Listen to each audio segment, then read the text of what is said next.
누가복음 21장 20절에서 28절입니다.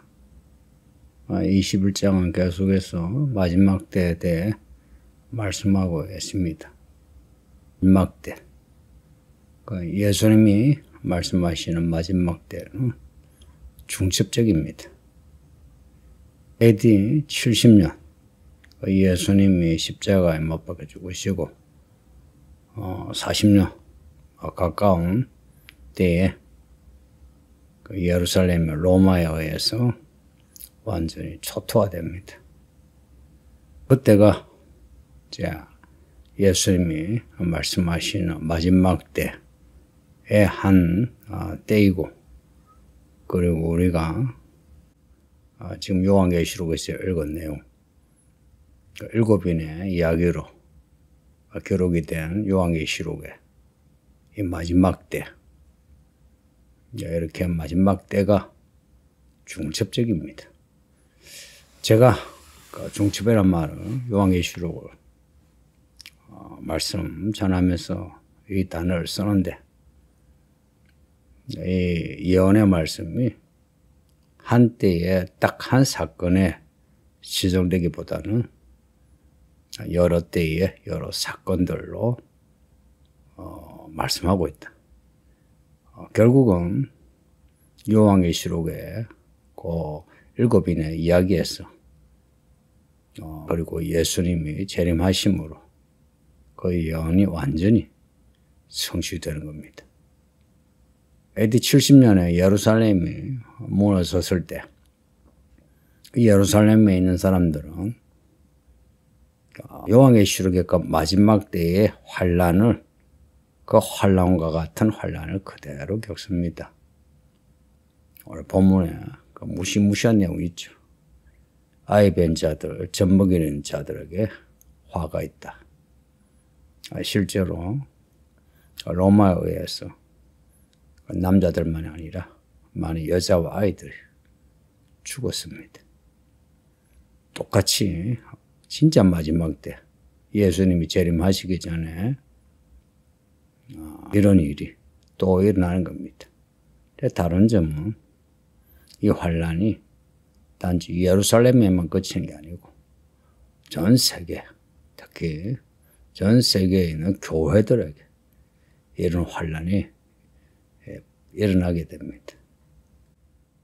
이 중첩이라는 말을 쓸 때에 예수님이 오실 때 모든 것이 완성된다.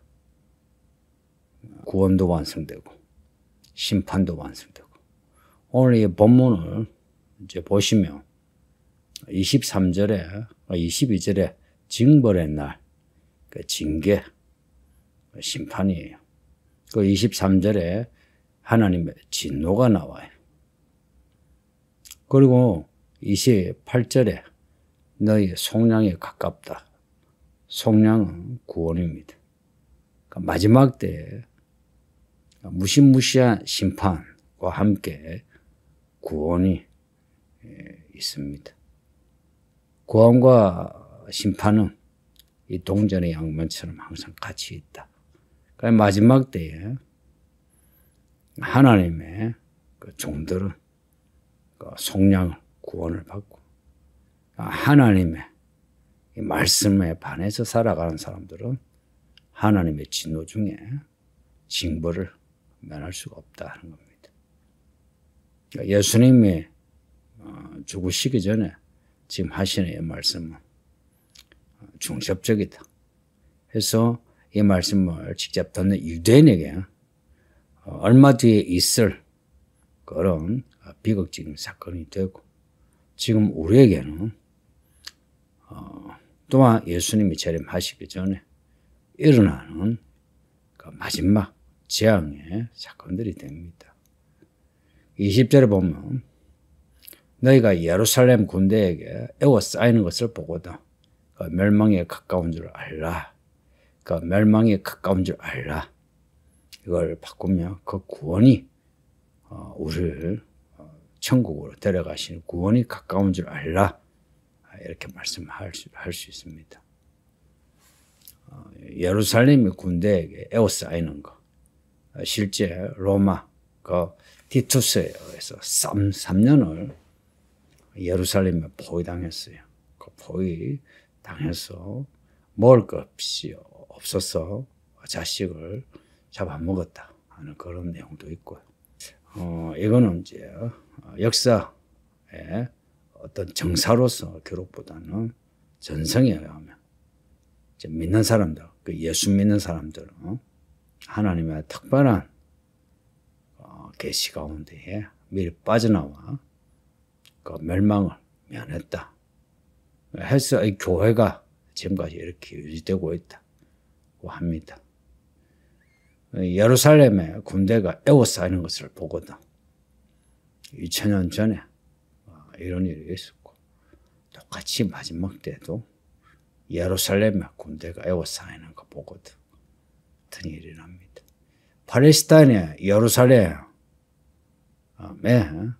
모든 나라가 군대를 동원해서 칠 수 있고 또한 이것을 온 세상이 교회를 에워싸고 공격하는 이야기일 수도 있고 의미가 중첩적입니다. 그런 징조가 나타나거든 21절에 산으로 도망을 합니다. 도시에 있는 사람은 들어가지 말고 도시를 빠져나가라. 피난처를 찾아서 피난하라 합니다. 왜냐? 하나님의 징벌의 날입니다. 이 징벌의 날에는 의인도 악인만이 아니라 의인도 이런 징벌의 날에 고난을 겪습니다. 23절에 그날에는 아이 뵌 자들, 젖 먹이는 자들에게 화가 있다고. 교회 다니는 사람의 아이 혹은 젖 먹이 또 이런 화를 겪습니다. 그래서 마지막 때에는 의인과 악인의 시체가 섞여서 온 세계에 땅을 덮을 겁니다. 우리가 코로나 겪었는데 거의 모든 사람이 코로나 그 이상의 팬데믹을 겪을 수 있다. 그런 가능성을 다 받아들입니다. 올해 그 프랑스에서 있었던 파리올림픽 생각해 보세요. 전 세계가 모이는 그 운동, 스포츠 잔치인데 거기에는 그 스포츠 선수들만 있는 게 아니고 정치인, 경제, 문화인 다 거기에 관련되어 있습니다. 인종을 떠나서 지역을 떠나서 온 세계가 하나 되어 잔치 벌이는데 그 시작과 끝에 나오는 그 행사 내용을 보세요. 처음부터 끝까지 성경, 교회, 예수님을 모독하는 내용입니다. 누가 봐도 그래요. 거기에 어떤 그 괜찮은 명분을 걸어도 야가 그 내용은 반성경적이다, 반교회적이다 하는 겁니다. 이런 프랑스를, 이런 파리를 하나님이 그냥 두실까? 프랑스는 회개하지 않을 거고 파리 사람들 또한 회개하지 않을 겁니다.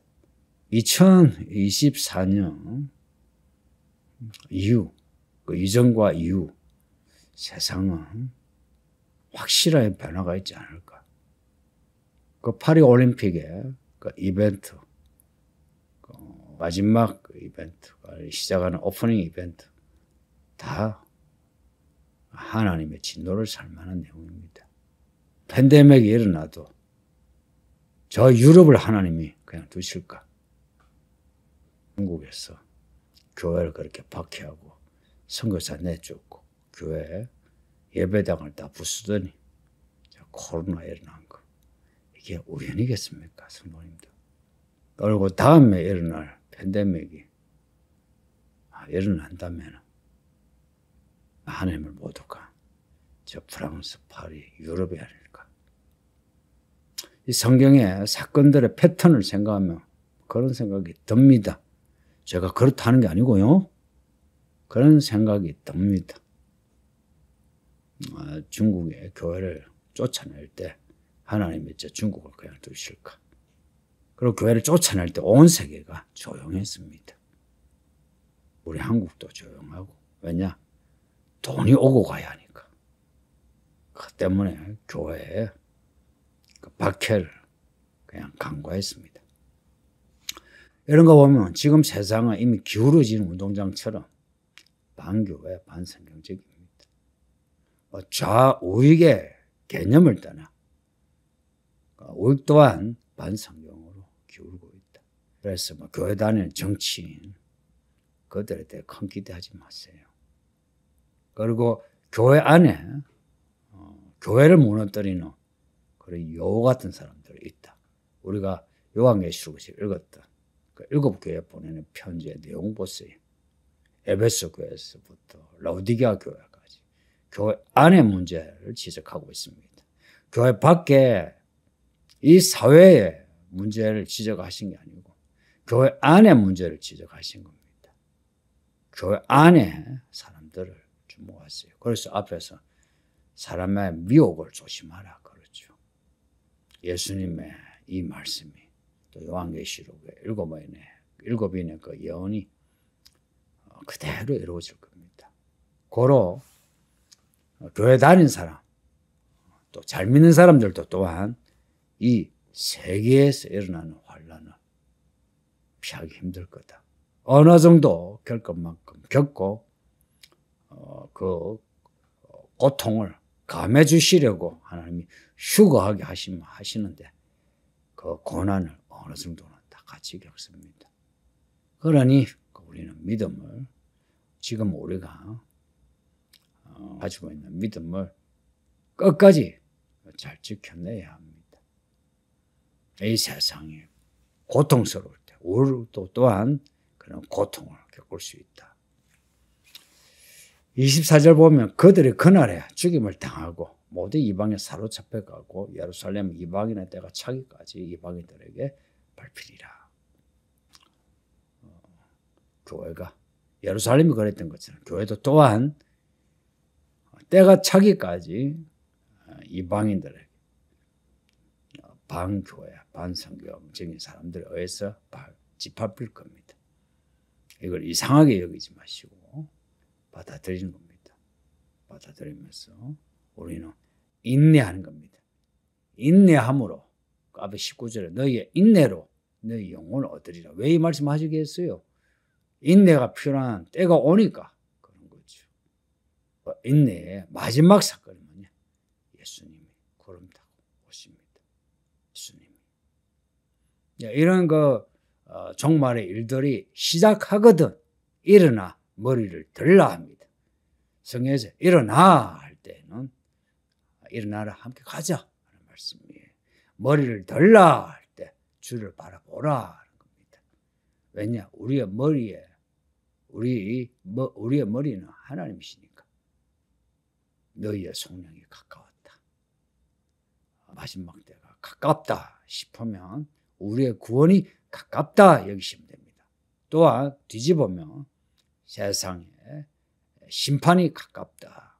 고로 우리가 심판의 대상이 되는지 구원의 대상이 되는지 이 문제는 항상 정직하게 또 긴장하면서 발견해야 합니다.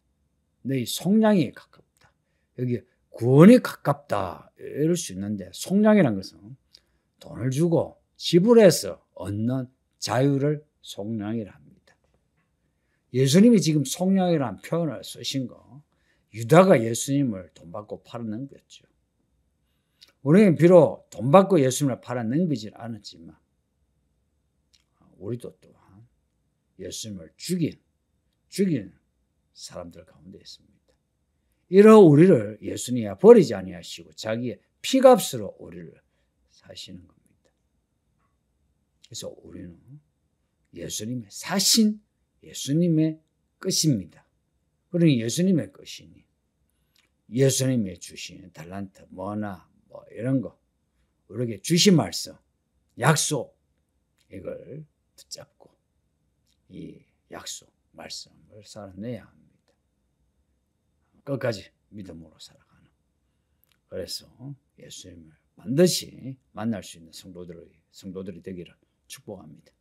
아버지 하나님 감사합니다. 주의 말씀을 읽고 들었으니 우리 모든 성도들이 다 마지막 때에 대한 이 징조들을 확인하고 발견하고 깨달으며 준비 잘해서 예수님 만나는 구원받는 성도들이 다 되게 하소서. 세상에 이 바람에 흐름에 참여하지 않게 하시고 오직 주의 말씀으로 세상을 역류해서라도 믿음으로 끝까지 살게 하소서. 예수님 이름으로 기도합니다. 아멘.